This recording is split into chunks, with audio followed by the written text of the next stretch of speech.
Hello children. In previous lecture we discussed about chapter number 6 town traders and craft person. Discuss कर रहे थे हम आपके chapter number 6 के बारे में, जिसके लेके मैंने काफ़ी पॉइंट्स आपको बता दिया था। टाउन किस प्रकार के टाउन्स रहे हैं, ट्रेडर्स किस प्रकार की ट्रेडिंग हुआ करती थी। आगे मैंने कुछ क्राफ्ट पर्सन के बारे में बताया था, और मैंने आपको बताया था क्राफ्ट पर्सन कितने इंपॉर्टेंट पॉइंट हैं जिनसे क्वेश्चंस लगातार बनते हैं निश्चित तौर पे। पिछले लेक्चर में, पिछले वीडियो में मैंने 3 सिटीज़ के बारे में डिस्कस किया था। सूरत के बारे में डिस्कस किया, मैंने हम्पी के बारे में डिस्कस किया था, और मैंने बात की थी मछलीपट्टनम, जिसे आप मछलीपट्टनम भी कहते हैं आंध्रा के क्षेत्र को। हम्पी जहां क्राफ्ट टाउन माना जाता है, क्राफ्टिंग टाउन माना जाता है। यहाँ क्राफ्ट्स जो बनाए गए हैं निश्चित तौर पे, वैसे क्राफ्ट्स उस समय के लिए बड़े इम्पॉसिबल जैसी चीज़ थी। आगे मैंने सूरत और नेक्स्ट टॉपिक बात किया था मछलीपट्टनम के, और मैंने बोला था दोनों के दोनों कॉमर्शियल टाउन रहे हैं, यानी ट्रेडिंग टाउन रहे हैं, जहाँ ट्रेड पे ज़्यादा फोकस किया गया था। 3 टाउन के बारे में मैंने आपके पास होमवर्क भी सेंड किया था, आपने उसको लिखा है, बहुत अच्छे से लिखा है। निश्चित तौर पे इस जो आपने लिख कर भेजा है उससे पता चल गया है कि आप उन तीनों शहरों को समझ लिए हैं। कभी कभी उनके लिए एक शार्ट नोट लिखने को आता है, कभी कभी दो का कंपेयर करने को आता है। तो कई प्रकार के क्वेश्चन उन तीनों से रिलेटेड बने हैं, जिनको आप ध्यान में रखिएगा और उसके पॉइंट्स को तैयार रखिएगा। चलिए आज आगे चैप्टर्स बढ़ाते हैं, और आज आपके इस चैप्टर का लास्ट टॉपिक डिस्कस करते हैं, और वो टॉपिक है न्यू टाउन एंड ट्रेडर्स, नए शहर और नए व्यापारी। एक तरह का व्यापारी, आप जानते ही हैं 60th और 17th सेंचुरी में पूरे यूरोप में भारतीय मसालों और क्लॉथ कपड़े की बड़ी डिमांड बढ़ रही थी। इसे जितने भी यूरोपीय कंपनियां आपके भारत में आई हैं, सब इन्हीं दोनों चीज़ों पे सबसे ज़्यादा फोकस करने लगी, और मसाले और कपड़े इस समय ट्रेडिंग में सबसे टॉप पर चल रहा था, क्योंकि यूरोप में सिल्क की बहुत डिमांड थी। सिल्क की ही नहीं बल्कि मसालों में, चाहे वो बात किया जाए काली मिर्च की या किसी भी मसाले की बात की जाए, तो उसकी डिमांड बहुत रही है यूरोप में। तो इस प्रकार से एक नई ट्रेडिंग शुरू हुई है आपके इंडिया में। क्लियर? साथ ही आपका नए नए टाउन भी आए हैं, जहाँ पहले कलकत्ता, मद्रास वगैरह का उतना नाम नहीं था। अब मैं बंगाल की ही बात करूँ तो बंगाल में सबसे नामी अलीनगर हुआ करता था। कलकत्ता का कोई नाम ही नहीं था, अलीनगर था सबसे बड़ा एरिया बंगाल का।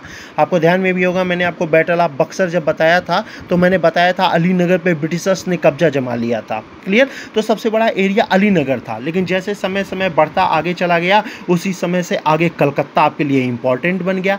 1861 में कलकत्ता, बम्बई और मद्रास, ये 3 सबसे बड़े ट्रेडिंग टाउन बन गए हैं ब्रिटिशर्स के, जहां कुछ समय पहले इन शहरों का कोई वैल्यू ही नहीं था, कोई उसका वही नहीं था, इंप्रेशन ही नहीं था। आज उन शहरों की सबसे ज़्यादा डिमांड थी, और ये तीनों गढ़ ब्रिटिशर्स के सबसे बड़े सेंटर बन गए। आप जानते हैं कलकत्ता में ही फोर्ट विलियम कॉलेज को इस्टेब्लिश किया गया।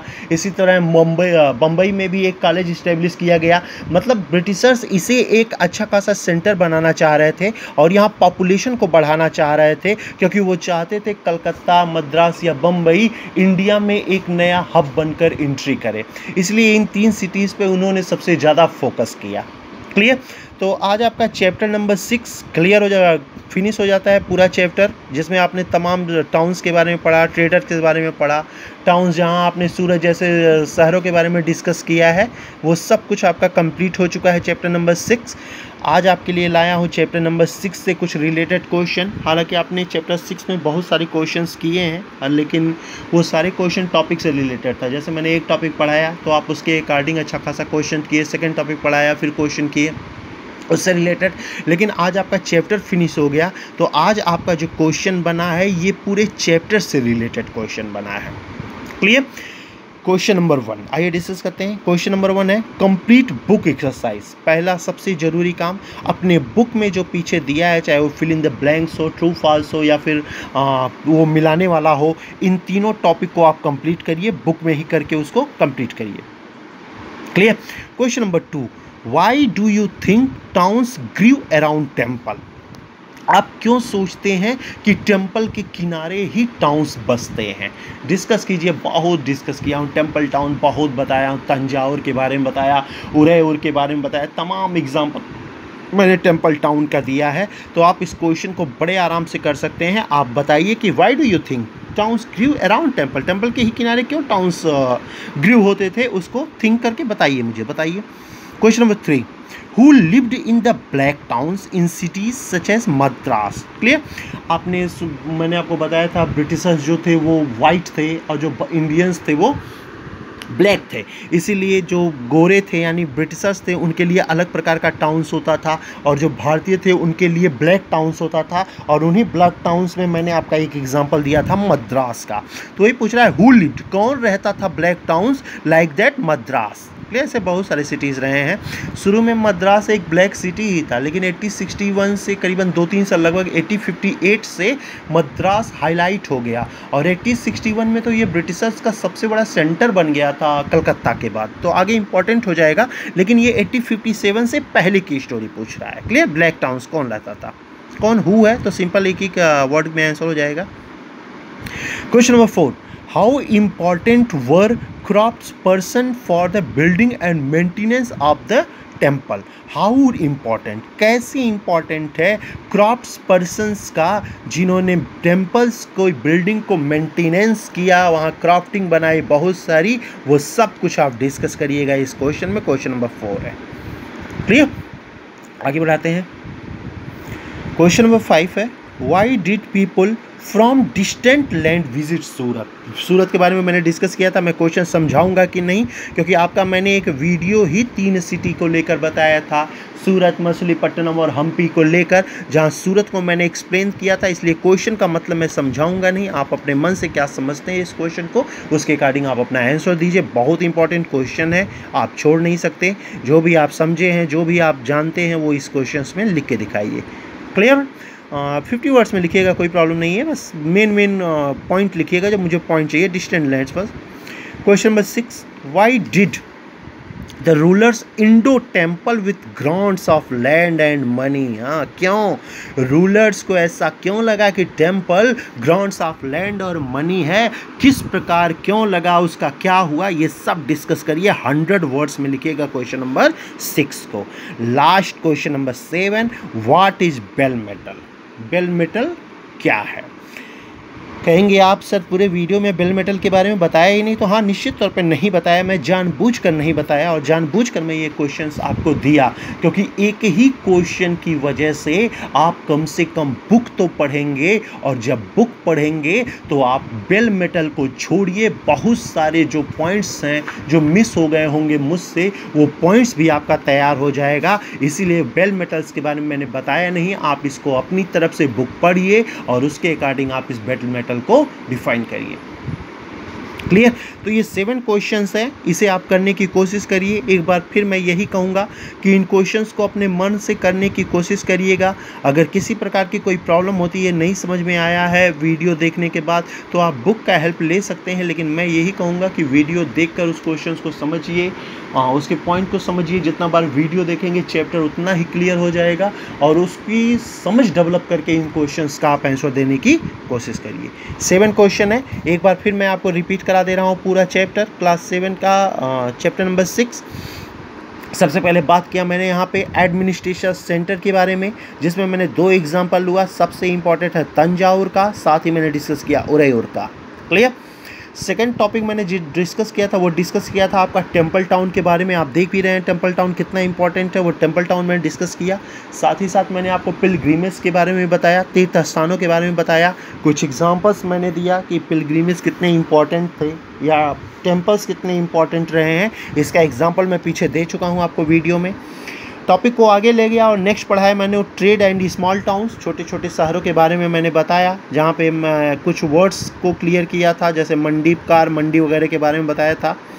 नेक्स्ट टॉपिक उससे डिस्कस किया था टैक्स ऑन मार्केट। मार्केट में जो भी सामान बिकते थे, जिस प्रकार के, चाहे वो शुगर हो या फिर साल्ट हो या फिर कोकोनट हो, जो भी सामान बिकते थे, क्लॉथ्स हो या कोई भी हो, सिल्क हो, जो भी सामान मार्केट में बेचे जाते थे, उन सारे सामानों पे टैक्स लगाया जाता था।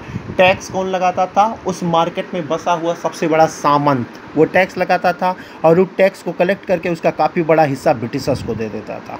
क्लियर, आगे मैंने टॉपिक बढ़ाया और मैंने नेक्स्ट टॉपिक आपको पढ़ाया था स्मॉल एंड लार्ज ट्रेडर्स। बड़े और छोटे व्यापारी, जिसमें बंजारों के, घोड़ों के व्यापारी, चेट्टियार, मारवाड़ी, इन सब टॉपिक को डिस्कस किया। मैंने बताया आपका इंडिया जो है वो ट्रॉपिकल रीजन वाला है, इस वजह से यहाँ मसाले बहुत ज़्यादा मात्रा में होते हैं और मसाले ज़्यादा होने की वजह से इंडिया के वस्तुओं की डिमांड यूरोपीय सहित कई सारे देशों में थी और अच्छे खासे यहाँ मसाले एक्सपोर्ट किए जाते थे, बहुत अच्छे अच्छे मसाले यहाँ से जाते थे। क्लियर। नेक्स्ट टॉपिक मैंने आपको डिस्कस किया था क्रॉप्स इन टाउन्स। क्रॉप्स मैंने बताया था, इसमें बहुत सारे एग्जांपल, जिसमें आपका सालियार मैंने लिया था, काफ़ी सारे एग्जांपल्स बताया था कि किस प्रकार चाहे किसी टाउन्स में चाहे बिल्डिंग बनाए जाए, टेम्पल्स बनाए जाए या पिलग्रिमेज ही क्यों ना बनाया जाए, वहाँ जो उसके ऊपर क्राफ्टिंग की गई है, निश्चित तौर पर वो क्राफ्टिंग उस समय का सबसे इंपॉर्टेंट क्राफ्टिंग रही है।